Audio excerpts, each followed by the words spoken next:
Myles Mackintosh.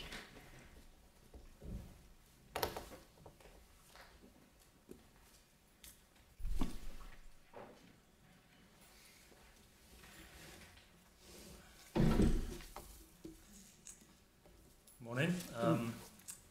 Thanks for the opportunity to come and speak to you today. I'm here for 5 minutes, and I know on a Saturday you guys are here all day, so it's really appreciated, and I think you're doing a great job.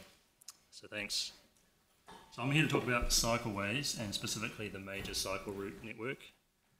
First of all, I want to congratulate the council for remaining committed to the major cycle routes. Once they're finished, they're going to be a real game changer for our city. Really make cycling more accessible for people who are currently just too afraid, or they just don't feel it's safe to cycle on the roads at the moment. It's great being able to use the sections that are completed already, and really looking forward to what's to come. Secondly, I'd like to urge you not to delay the completion of the major cycle routes as proposed in the draft plan. Now, I could tell you all about the extensive benefits of building safe cycling infrastructure, such as reduced traffic congestion, reduced roading costs, reduced pollution, and the health benefits. I could show you the obvious demand for the cycleways through the cycle count data we're getting now. But you already know all this stuff. You know the numbers, and you know that this network is a great investment for our city.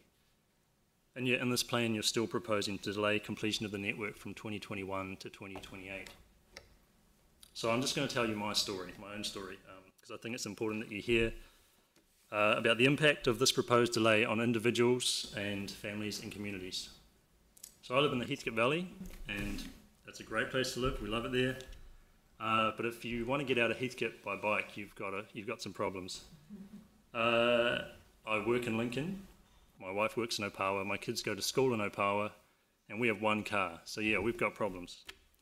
My wife and kids travel to school every day in Opawa, often by bike.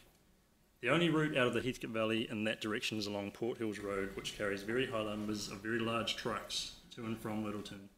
As of 3 days ago, those trucks are going faster. The speed limit's just gone up from 50 to 60 along that section of road. It's far too dangerous for our kids to bike along there. They're 5 and 7 years old. There's no way they're riding a bike along that bit of road. So we carry them on our cargo bike, which is great. It works.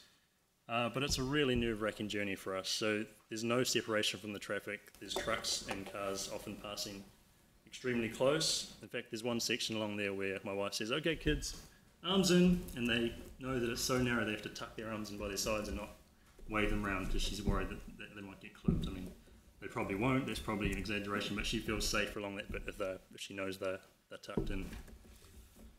Now, despite these dangers, we're staunchly a one-car family, and we're determined to keep cycling. It's cheaper, it's healthier, it's better for the environment, and it's more fun than driving our car. And it's safe enough, just, for confident, experienced adult cyclists. But it's definitely not an option for children. So we were really excited to see the plans for the proposed Heathcote Expressway cycle route. It's going to give us a safe, separated route pretty much all the way from home to school when it's finished. We've been watching progress. We've been telling the kids, next year you'll be able to bike to school once it's finished. And then the long-term plan came out, and we were just pretty devastated to see that under the proposed plan, completion of this will be delayed until 2026-27. That's 8 more years before our kids have a safe route to cycle to school. And it's not just our family. I mean, this is our story, but it's not just us. Everyone living in Heathcote has to cycle alongside heavy traffic on either Port Hills Road or Ferry Road if they want to bike anywhere in the city. And for a lot of people, that's just not an option. Now, as our children grow, they're going to get heavier, and we're not going to be able to carry them around on our bike anymore. So if there's still no safe way for them to bike on their own, that's probably going to mean buying a second car for us. I mean, not only are we going to use our car less and start cycling more, we're going to go out and buy another car. I mean, that's pretty crazy. I mean, there's not even the same number of cars on the road. There's more cars on the road. That's a terrible outcome for us, for our city, and for our environment. So this is my story, but I'm absolutely not alone in this. There's many people, families, and communities who will benefit hugely through the development of the major cycle routes. And just please don't delay construction on these cycle routes. Build them now, before another generation of children miss out on being able to cycle to school in safety. Thanks again for the opportunity and good luck, and look forward to seeing the final plan. Thank you. Well, that's pretty much to the end of time. So look, thank you very much for making your submission. We have a number of challenges around those, the state highway network that comes through our city, so we do need to give that some consideration at the same time as considering our LTP. So thank you very much. Thanks.